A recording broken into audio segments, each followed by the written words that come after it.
Muito bem, boa tarde a todos e a Monique, a única moça que está presente hoje. Sejam bem-vindos e bem-vinda. Estamos dando continuidade aos encontros do primeiro semestre do GPEF. O texto escolhido hoje foi o texto escolhido pelo João Pedro, até por isso ele que vai apresentar. Se chama Tecnologias Pedagógicas de Governo do Eu num Currículo Culturalmente Orientado. Os autores são Cleiton César de Oliveira Borges e Marcos Garcia Neira,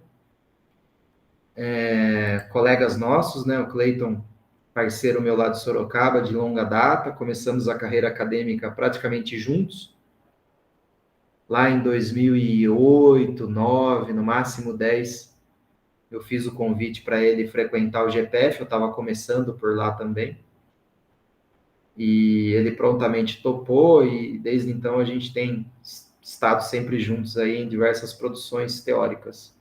E o Marcos Garcia Neira é uma enorme referência na educação física, né?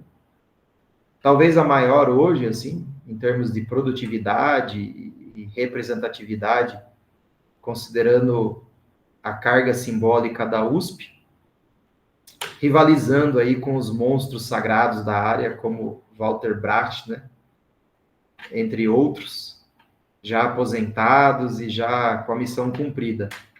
O Marcos, ao contrário, está pleno pulmões aí, produzindo pra caramba, né? E vocês verão muito o nome dele aqui, porque a gente está lendo justamente as produções do GPEF e nós estamos lendo também os orientandos e orientandas do Marcos, né? O que eles vêm produzindo a partir de campos teóricos distintos.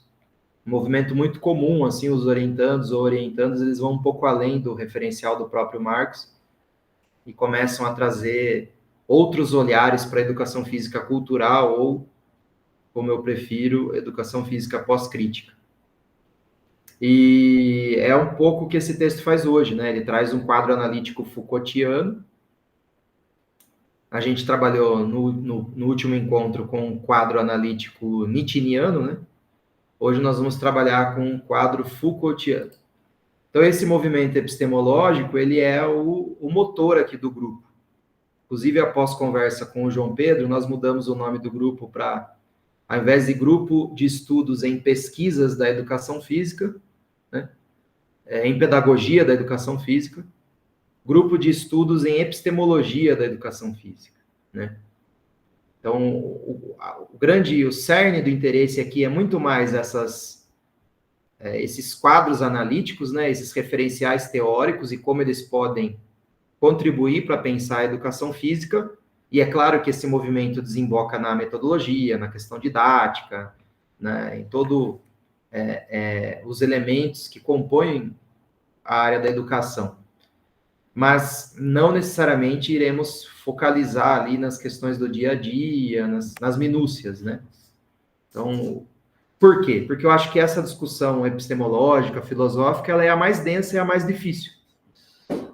E é a que mais faz sentido desenrolar coletivamente, né? Então, o grupo vai focar justamente nos textos que são mais complicados, né?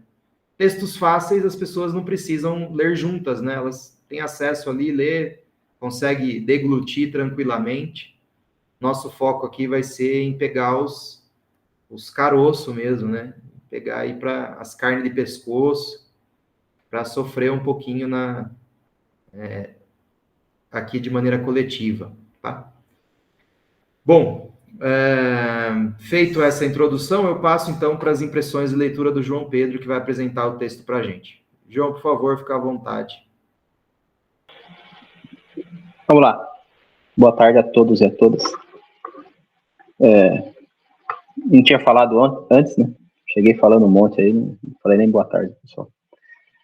Mas, bom, como o Rubão comentou, eu tinha indicado esse texto, né? E aí eu pensei em fazer uma primeira fala, que não necessariamente ela está relacionada com meus comentários sobre o que está, sobre o texto em si, né? Sobre o desenvolvimento do texto. Mas o posicionamento que eu acho que esse texto tem, que ele produz, e que eu achei muito interessante, né? E que, inclusive, eu até mandei mensagem depois de ler esse artigo, eu mandei mensagem para o Clayton, né? Parabenizando pelo texto, porque eu achei que ele cria um território muito novo, né? Eu acho que aquilo que está nesse texto, né, não está escrito em nenhum outro lugar em relação ao currículo cultural. O que confere uma originalidade muito interessante, né? E que eu acho que nós, enquanto grupo, poderíamos entrar em contato com esse artigo, assim, e de fato nos inspirar, assim, pela coragem do tema e pela coragem da escrita, né? Então, na verdade, eu gostaria de incentivar vocês, né, a comentar as impressões do texto, o que vocês pensaram sobre ele. E nessa primeira fala, dizer que realmente a escolha do texto ela se dá por esse espaço singular que ele cria, e que eu acho que tem muito a ver com a questão, como o Rubens falou, a questão pós-crítica, né, das produções da educação física, né? Como, de certa forma, o texto ele não fica apegado, né, à explicação do conceito, né, à aproximação dos conceitos, né? Então, é bastante comum, né? E isso acho que em qualquer área, assim, nós entrarmos em contato, até mesmo escrevermos, né? Textos onde nós buscamos aproximações, assim, né? Então, aproximações com o pensamento de Foucault, com o pensamento de Nietzsche, né? A partir de uma ideia de explicação do conceito e uma aproximação em relação ao currículo cultural, né? Um conceito, a explicação de um conceito de Deleuze e Guattari, por exemplo, e a aproximação com o currículo cultural. Eu acho que esse texto ele faz justamente o movimento que eu prefiro entender, o movimento pós-crítico, assim, né? Que é justamente o movimento de operação com o conceito, né? De olhar para as ferramentas de inspiração Foucaultiana, pensando o currículo cultural e operando a partir disso, né? Então, aquilo que esse artigo traz, você não vai encontrar, por exemplo, na escrita de Foucault, né? Lógico que você vai encontrar elementos ali do que ajudam a pensar, né? Mas a ideia de, por exemplo, do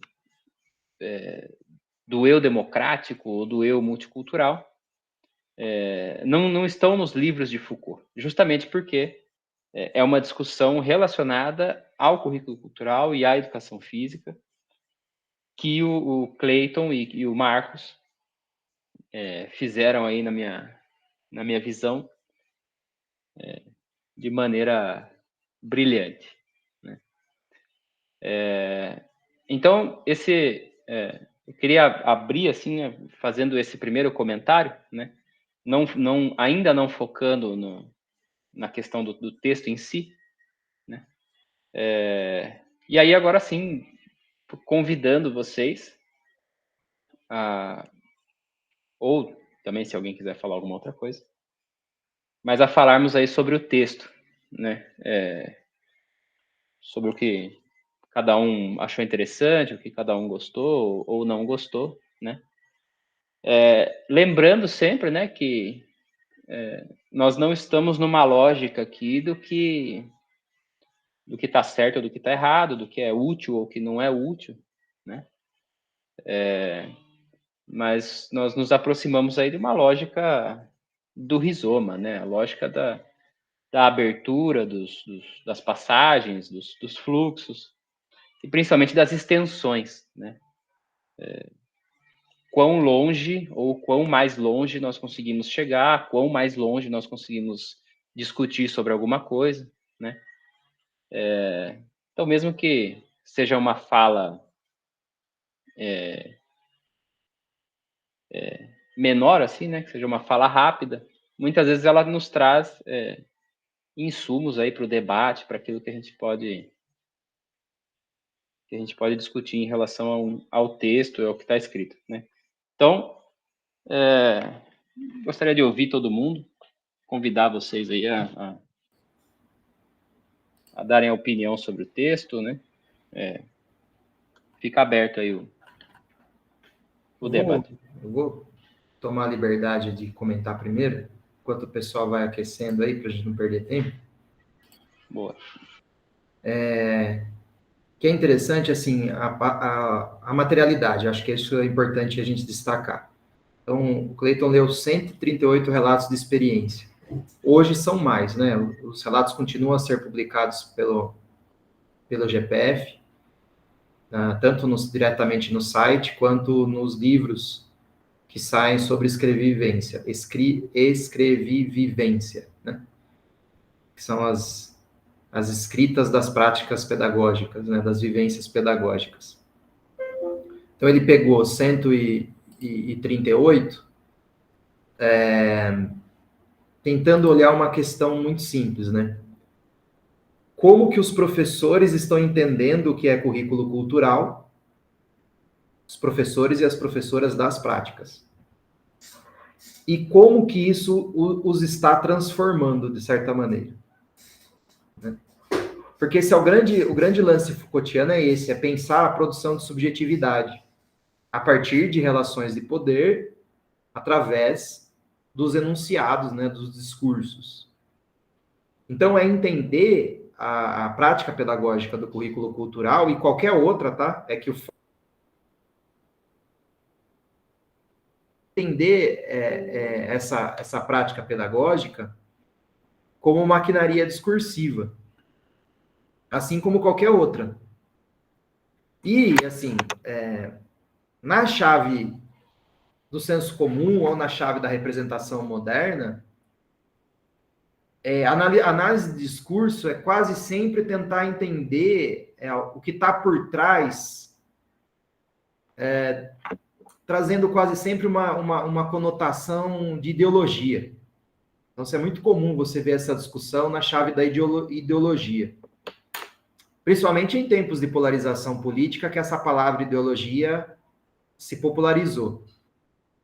O princípio da ideologia é como um conjunto de ideias das quais nós devêssemos suspeitar, de alguma maneira, né? Então, assim, eu vejo nos jargões políticos a palavra ideologia sendo utilizada como o risco que certas ideias oferecem. Pois bem, não é nem nessa chave clássica marxista de ideologia enquanto um discurso alienante, nem nessa chave mais senso comum de ideologia enquanto um conjunto de ideias que engana, que Foucault opera. Né? Foucault opera na ideia de que as representações de mundo, elas se enfrentam para produzir certos regimes de verdade, certas formas de existência.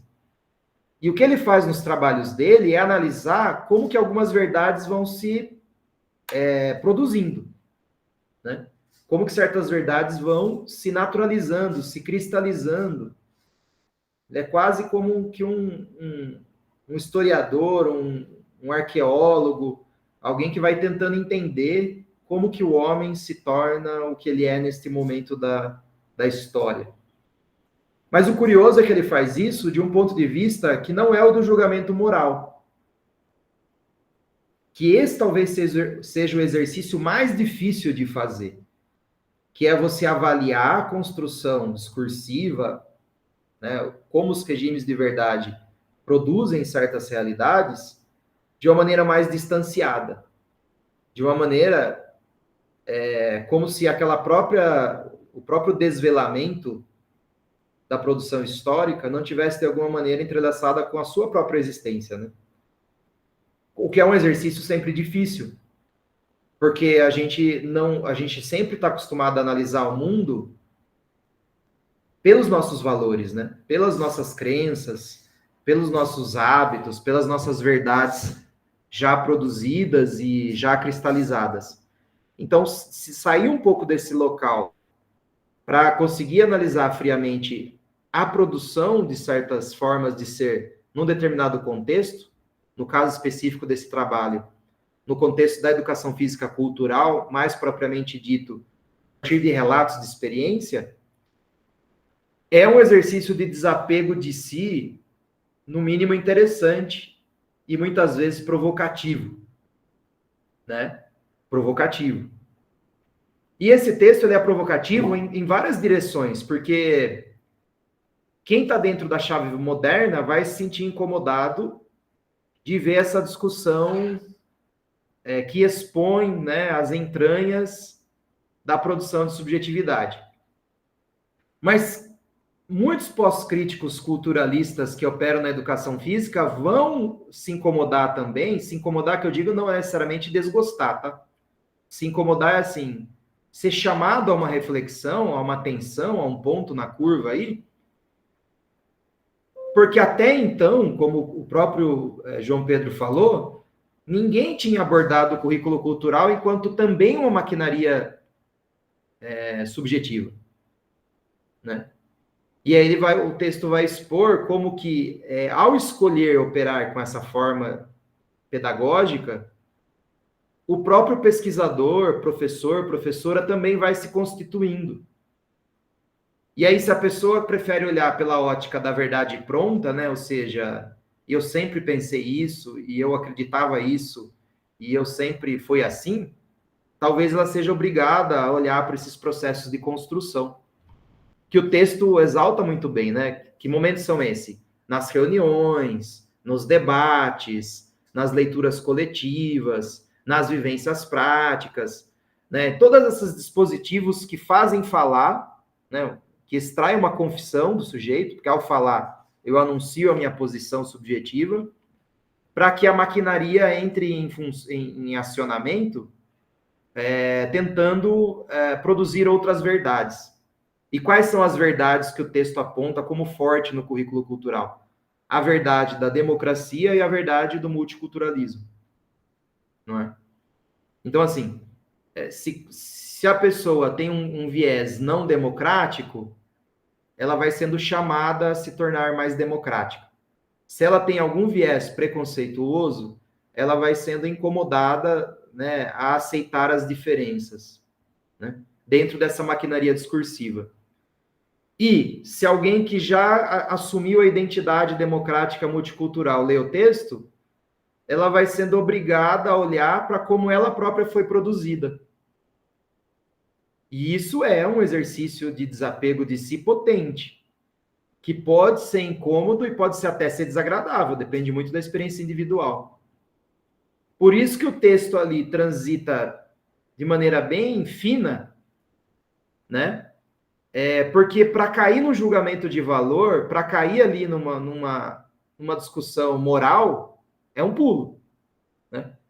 Para cair ali numa defesa de uma certa forma de ser, porque o currículo cultural defende uma teleologia, uma identidade, uma formação, uma intencionalidade pedagógica, mas o texto, ao adotar o viés Foucaultiano, não.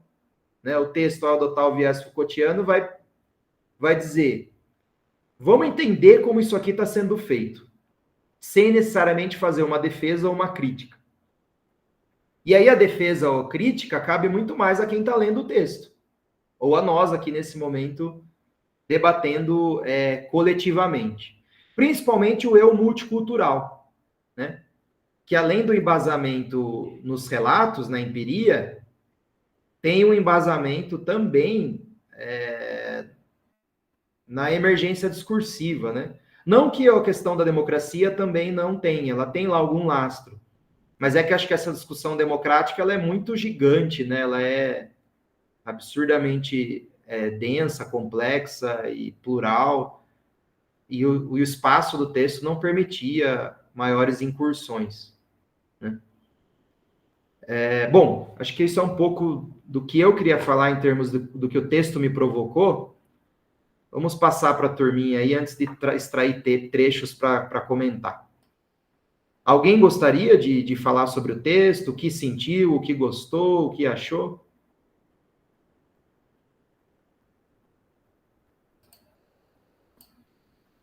Conforme a gente vai discutindo, vocês podem ir levantando a mão, tá, gente? Pedindo a palavra. Não se façam de rogado.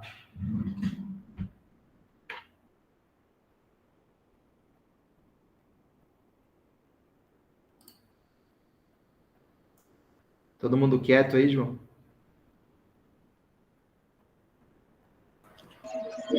Minha internet está bem ruim. Insegurança. Manda ver, Décio. Não precisa ter insegurança, não. Não, imagina. O que é isso? Nem um pouco, né? Eu achei muito legal o texto. Achei muito interessante o que vocês falaram também.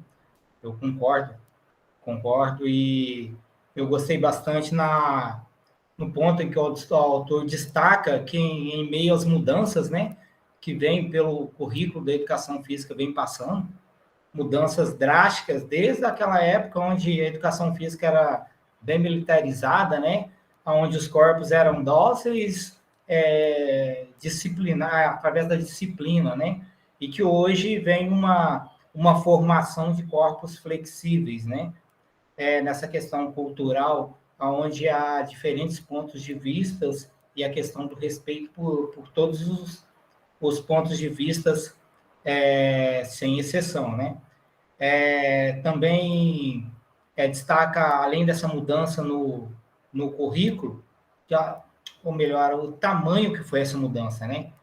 E também, até anotei aqui, relata também a importância que o cinema, a TV, a internet tem como função pedagógica, né? E a importância da educação física nessa transformação.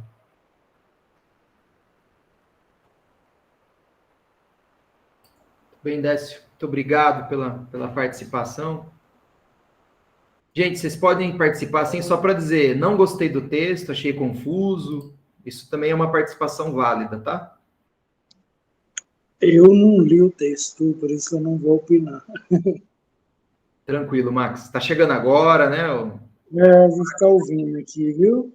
Tem problema Mas eu nenhum. estou aqui. Ô, Marcos, você quer comentar alguma coisinha, Marcos? Ou tá tranquilo?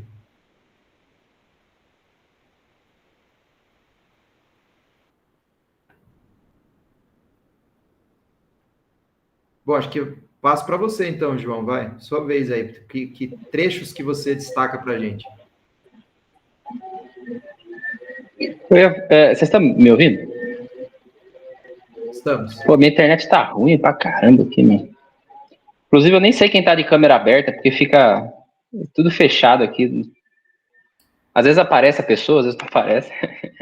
Ó, nesse momento, ela tá boa aqui pra gente. Acho que você pode mandar ver. Então, vamos lá. Eu ia dizer também que é um... Peraí, só poupar. Eu ia dizer que é um exercício interessante também, a leitura depois da discussão, né? Sempre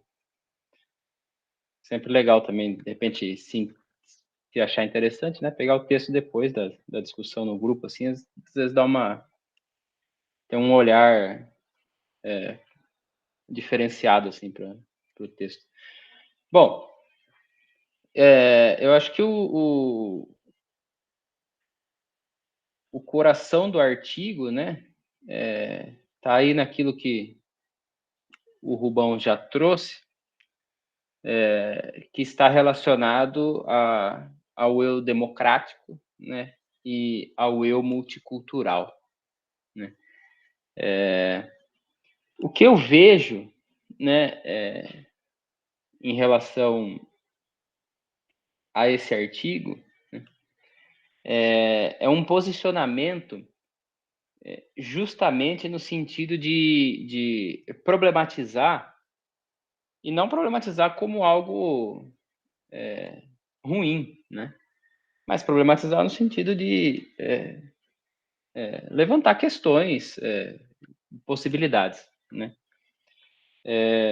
Justamente porque o currículo cultural, de alguma maneira, em vários momentos, né, se alia a uma perspectiva de desconstrução, né, por estar aliado a autores e autoras que possuem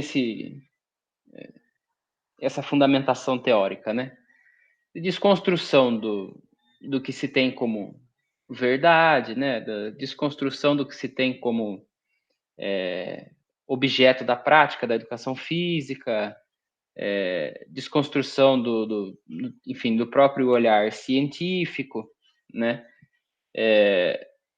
O currículo cultural, eu acho que ele se propõe, em muitos momentos, a falar sobre isso e a expor, né? Como o Rubens comentou, a produção de subjetividade relacionada a outras perspectivas curriculares, né? Como o Décio trouxe, né? Citando aí a questão de um currículo ginástico militar, né? Um currículo esportivista, um currículo desenvolvimentista, psicomotor, os currículos críticos, né? As produções do currículo cultural se deram, em parte, né? Principalmente ali no começo, né? Talvez ali a partir de 2009, né? Muito concentrada nessa exposição, né? Na exposição da produção de subjetividade, produção de verdades relacionadas a esses currículos, né? Esse movimento do artigo, ele me parece um movimento contrário, né? Justamente um movimento contrário, né? Como o Rubens comentou, no sentido de dizer o currículo cultural também produz subjetividades de alguma maneira, né? O currículo cultural também produz as suas verdades de alguma maneira, né? Coisa que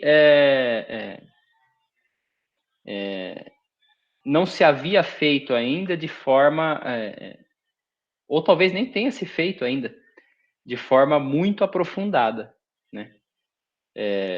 Justamente porque eu acho que é muito mais difícil, né? Quando a gente está dentro de uma perspectiva teórica, quando nós somos aliados dela, quando nós achamos ela interessante, vamos dizer assim, é muito mais difícil lançar esse olhar, né, de problematização, né? Lançar essa perspectiva de desconstrução, né? Justamente porque nós estamos envolvidos ali, né? Justamente porque nós temos uma produção dentro daquilo, porque nós estamos, por que não, né? Que a gente se relaciona afetivamente com aquilo, né? Então, gera esse incômodo tanto para a leitura, né? Assim como eu imagino que gere um certo incômodo para a escrita também, né? Porque eu acho que de alguma maneira, nós vamos lendo e vamos participando do grupo e vamos nos aliando a esses referenciais teóricos, né? E vai se interiorizando uma certa naturalidade, né, em relação ao que vai ao que está sendo escrito, né? Vai se interiorizando uma certa noção de que quem desconstrói são as perspectivas, as fundamentações teóricas do currículo cultural, né? E aí olhar para isso e pensar, poxa, talvez existam formas, talvez não, né? Existem formas de produção de subjetividade, produção de verdade no currículo cultural, até quando nós falamos sobre a desconstrução das verdades e da produção da subjetividade, né? E isso é muito curioso, né? Isso causa certamente um estranhamento, né? Uma coisa que nos leva a questionar nossas próprias ações e aquilo que nós vínhamos pensando, né? Até o momento. E aí eu acho o texto ele faz esse questionamento, né? Muito focado aí na produção de subjetividade. E aí se a gente for lá na página, deixe-me ver, na página 3, né? Quando quando o texto propõe no último parágrafo o objetivo da pesquisa, né? Posso ler aqui, Rubão? E outras pessoas também. Manda ver. Então, no último parágrafo, ele diz o seguinte: segue-se, então, o objetivo da pesquisa.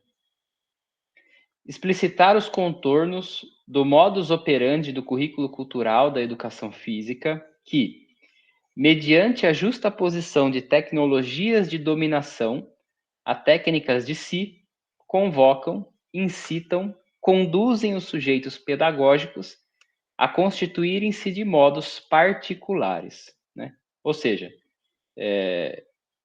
operar com o currículo cultural da educação física de determinada maneira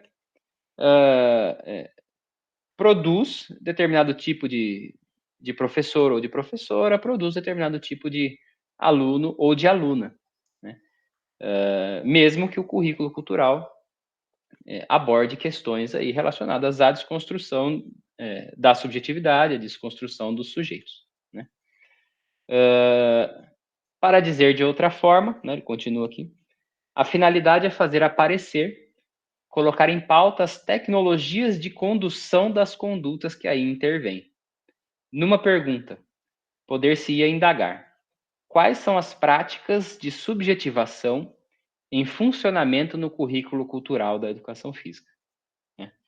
E aí essa pergunta é muito interessante, né? Porque ele não questiona quais as subjetividades que circulam, né? Ele não vai se questionar ali sobre, por exemplo, uma subjetividade do sujeito solidário, né? Ele vai se questionar pelas práticas de subjetivação, ou seja, as práticas, aquilo que está sendo colocado, aquilo que está se fazendo para se produzir determinado tipo de sujeito, para se produzir determinado tipo de perspectiva em relação às aulas, à educação física, às temáticas, né? Enfim. Ele expõe a problemática da pesquisa desse jeito. Mais à frente, né, na página 4, e aí se alguém quiser falar, pode me interromper, tá? Só levantar a mão que daí a gente escuta aqui o barulhinho.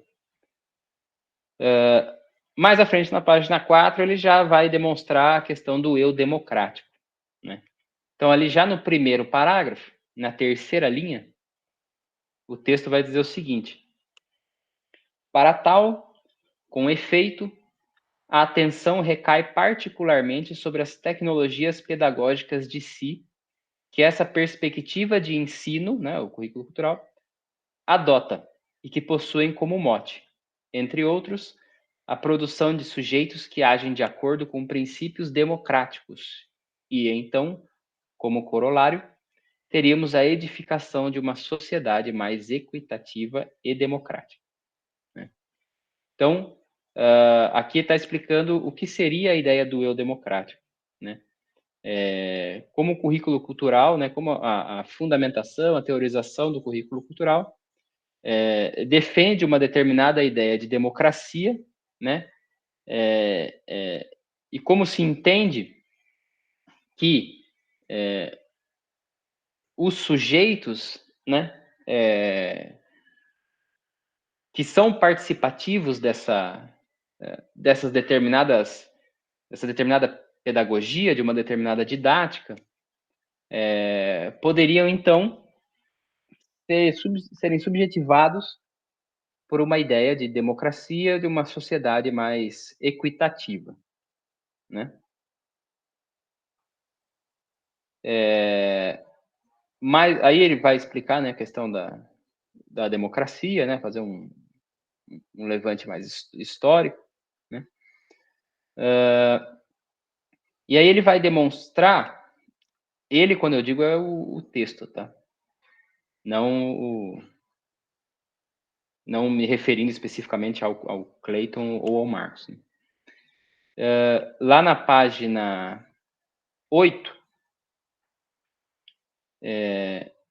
justamente a questão do que ele tinha levantado no problema, né? Que é, quais eram as tecnologias de subjetivação. Para a questão do eu democrático, ele aponta na página 8, tem um parágrafo, tem uma citação direta de Foucault, e aí tem mais um parágrafo. Ele expõe a questão da tecnologia do voto. Né? Então, ali na 1, 2, 3, 4, 5. Na quinta linha, o texto apresenta o seguinte. Mais especificamente, a participação dos estudantes por meio do voto, como alternativa para o exercício da democracia. Precisemos do argumento. Há toda uma incitação à mobilização coletiva dos estudantes para a criação de regras e acordos em comum ou resolução de alguma questão específica pertinente a determinada situação didática, que, mais das vezes, culmina em votação, procedimento que, não raro, é concebido como intrinsecamente democrático. Então, para quem lê os relatos do currículo cultural e também leu as citações diretas, né, porque ele vai analisando os relatos do currículo cultural, percebe que a questão do voto, né, a questão da conversa, a questão da eleição pela maioria, né, é algo que constitui aí uma prática do currículo cultural. E aí o que é mais interessante, né, por mais que isso não seja descrito, né, durante os textos que remetem à fundamentação teórica do currículo cultural. Né? Então, em nenhum momento se diz, olha, todos devem levantar a mão para tomar alguma decisão e tudo mais. Mas é interessante perceber como os relatos de prática se constituem dessa maneira, né? E aí, no caso, como as práticas, né, muito provavelmente também se constituíram dessa maneira. Ou seja, como se cria um enunciado específico, né, e aí para falar com Deleuze e Guattari, né, como se cria um agenciamento da prática escolar relacionada à questão do voto, da participação de todos, e como todos influenciam numa decisão ali que não é orientada apenas pelo docente ou pela docente. Né?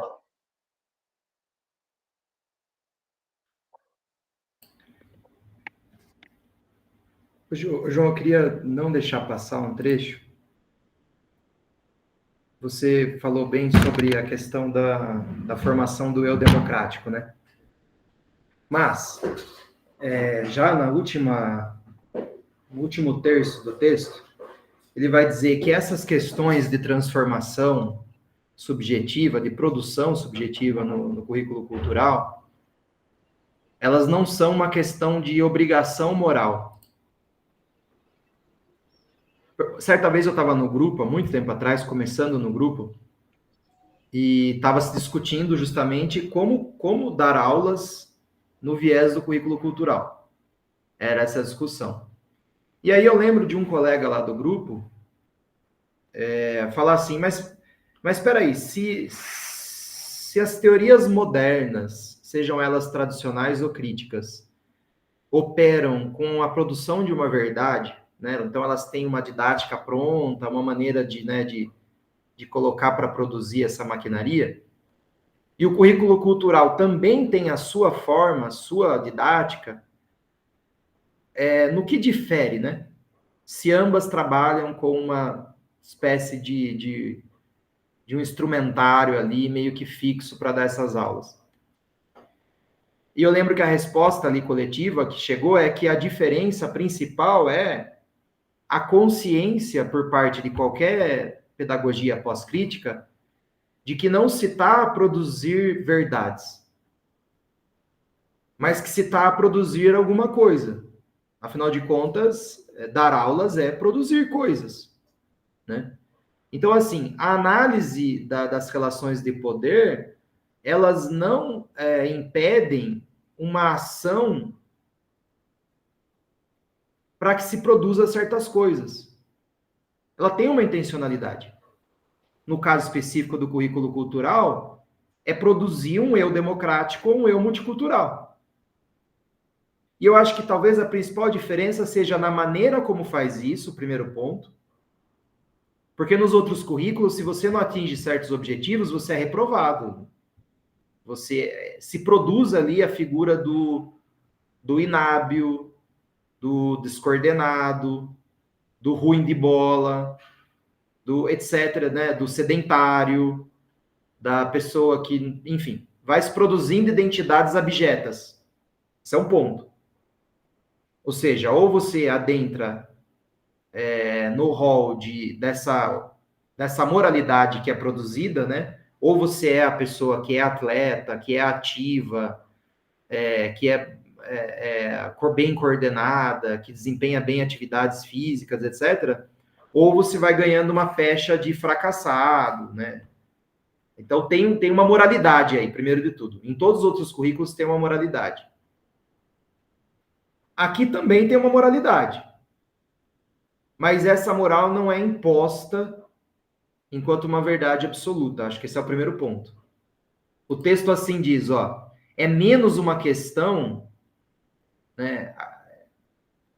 Ela está aqui na página 11. Cumpre sublinhar que tal sistema de regras e valores, ou seja, o currículo cultural também tem os seus valores. Toda a pedagogia tem os seus valores. Não existe neutralidade científica no campo educacional, aliás. Campo nenhum, mas principalmente no educacional. Poderia, quiçá, ser concebido aqui menos como uma questão de obrigação e proibição estritamente do que uma questão de incitação e ativação de sentimentos e valores multiculturais. Ou seja, aqui não tem uma condenação da pessoa que não tolera o diferente. Mas tem uma sedução, uma provocação, uma incitação para que as pessoas se sensibilizem perante a existência de quem é diferente.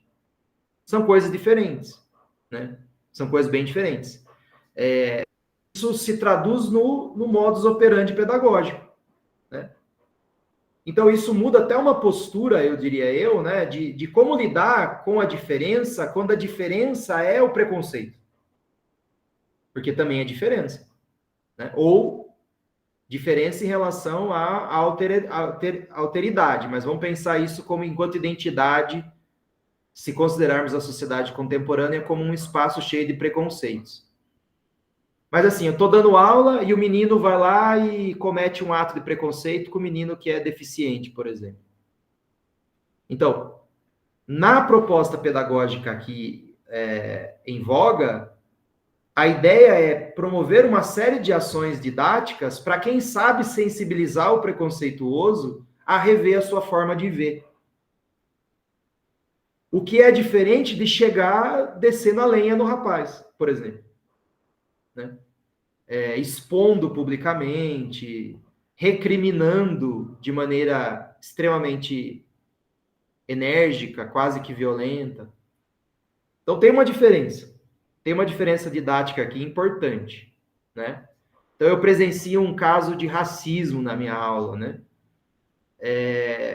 Me parece que esse maquinário pedagógico propõe uma roda de discussão, propõe uma conversa, propõe assistir um filme para entender o que é o racismo, propõe abordar as culturas afro-brasileiras, por exemplo. Vamos estudar capoeira como uma forma de combater o preconceito racial.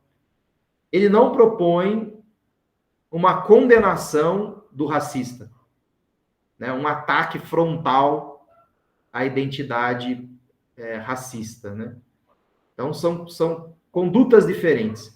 E eu acrescentaria, não sei se não me recordo se tem uma passagem no texto que dá abertura para isso, acho que eu faço isso muito mais embasado nas minhas convicções, que toda teoria que se pretende pós-crítica, e o currículo cultural se pretende pós-crítico, ele tem uma teleologia que é provisória. Então, aqui tem uma defesa do eu democrático e tem uma defesa do eu multicultural. Mas isso é provisório, é o que melhor tem para hoje. Então, essa subjetividade que se almeja produzir, ela também está em constante crítica. É uma crítica da crítica, né? O que Foucault chama de hipercrítica. Ou seja, hoje eu tenho convicção, hoje assim, supostamente dentro de um viés culturalista na educação física. Então, digamos que eu, supostamente hoje, defendo que é importante formar pessoas democráticas e pessoas que tenham sensibilidade à diferença. Então, eu vou defender essa causa aí. Mas se no futuro vierem outros estudos que problematizem, por exemplo, a democracia, esses estudos terão que colocar em xeque também a própria concepção que eu tenho de um eu democrático. Não é? Porque a democracia tem seus problemas.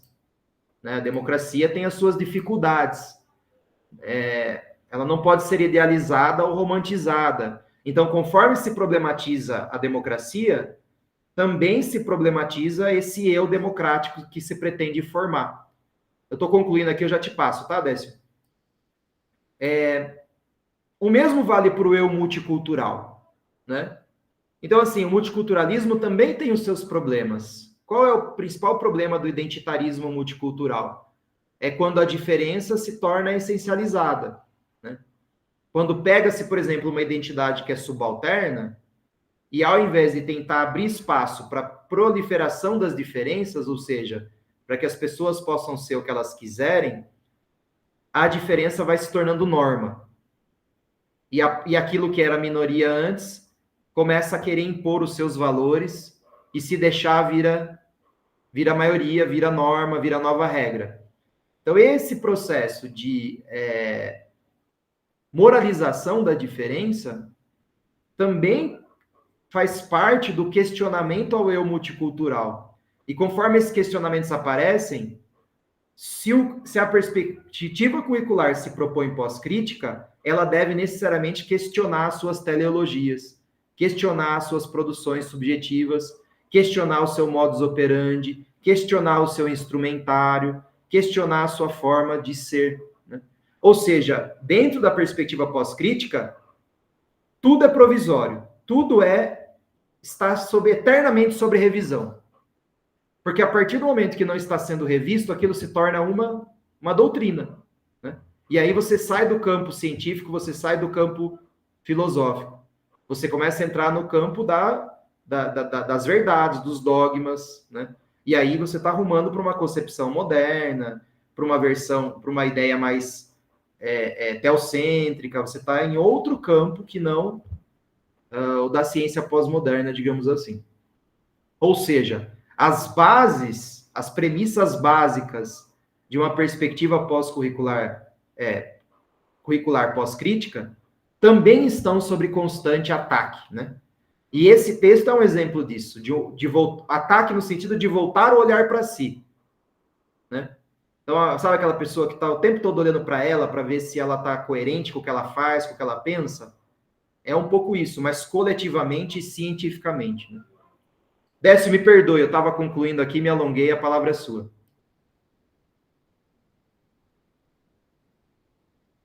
Você precisa abrir microfone fechado. Você citou a questão do preconceito. E isso é uma coisa que quem atua direto em escola sempre, de uma forma ou de outra, passa por isso.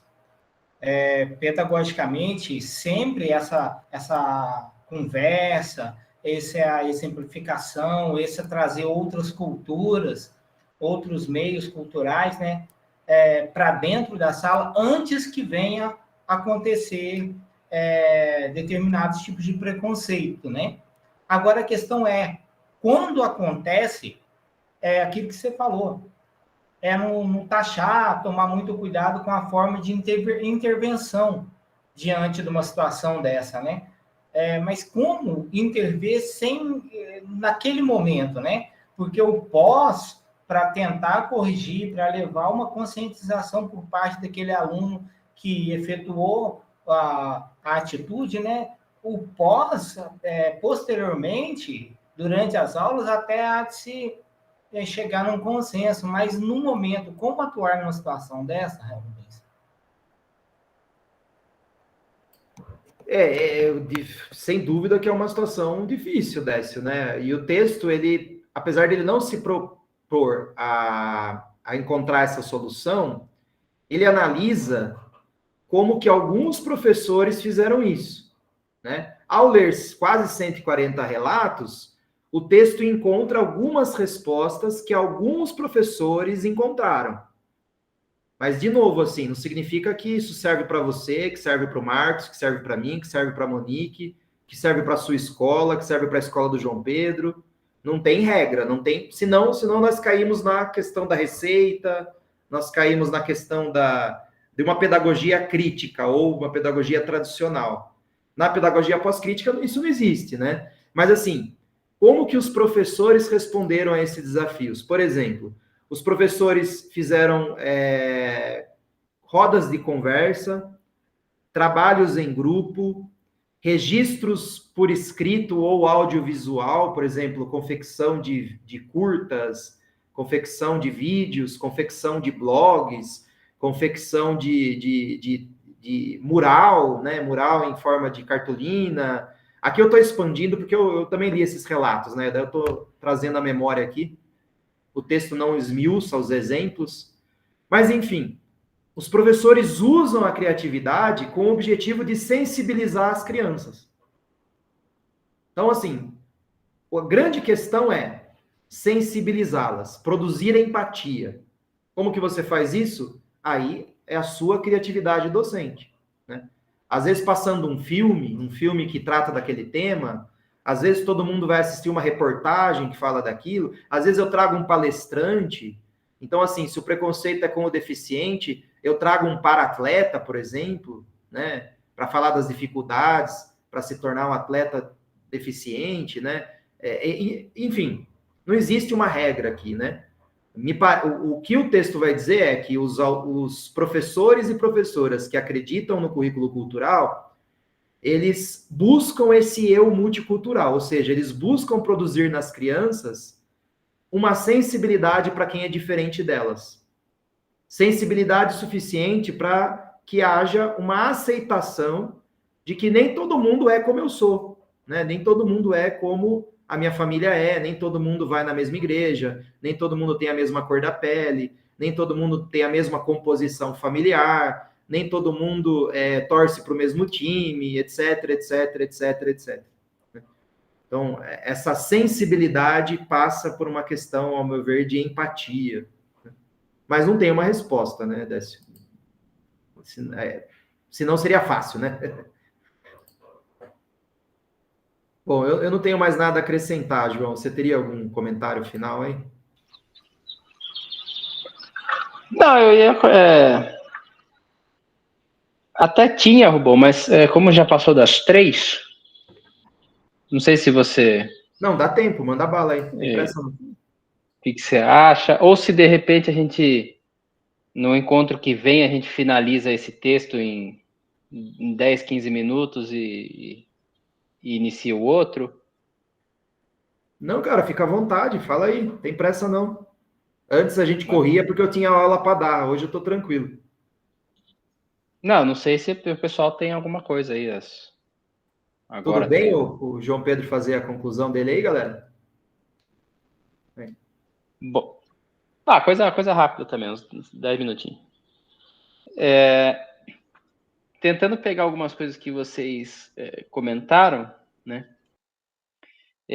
Antes de finalizar lá com a questão do eu multicultural, né? Só para a gente ter uma visão geral em relação ao artigo, né? Inclusive, eu acho que essa é uma prática interessante, assim, né? Nos encontros, a gente tentar ter uma visão geral, assim, dos artigos, pelo menos alguns pontos que nos parecem interessantes, assim. Eu concordo em relação à questão da atitude moral e ética não ser obrigatória no currículo cultural, ou em uma perspectiva que se propõe pós-crítica, né? E isso me parece, né, que é justamente a atitude nietzschiana, né, que nós comentamos no encontro passado, né? Eu não lembro exatamente todas as pessoas que estavam aqui no encontro passado, né? Mas nós tínhamos comentado sobre a questão da transvaloração dos valores, né? A questão da desconfiança de uma moral específica que é proposta, seja pelo pensamento científico, seja pelo pensamento religioso, né? Em Nietzsche, a transvaloração dos valores é justamente não se submeter às valorações já instituídas, já produzidas, né? Porque, aliás, se submeter a esses valores como valores verdadeiros, como valores transcendentais, como valores já terminados, né? Por isso que a transvaloração desses valores é justamente conseguir construir para si um corpo, uma linguagem capaz de produzir seus próprios valores, né? Capaz de expressar os valores das forças que ali que atravessam e que compõem com a própria com uma potencialidade singular, né? Com um grau de potência mais interessante, né? Então, quando se diz que a atitude moral no currículo cultural, né, ou uma postura ética, ela não é obrigatória, né? Ela não é definitiva, ela é provisória e precisa estar sempre em revisão. Eu acho que esse artigo ele cumpre muito bem essa tarefa de revisão, né? De dizer, olha, até o momento, né? E aí uma questão importante, né? Até o momento, as tecnologias de produção de subjetividade elas vêm atuando dessa maneira, né? Até o momento, pensando na questão da subjetiva, seja ela qual for, né?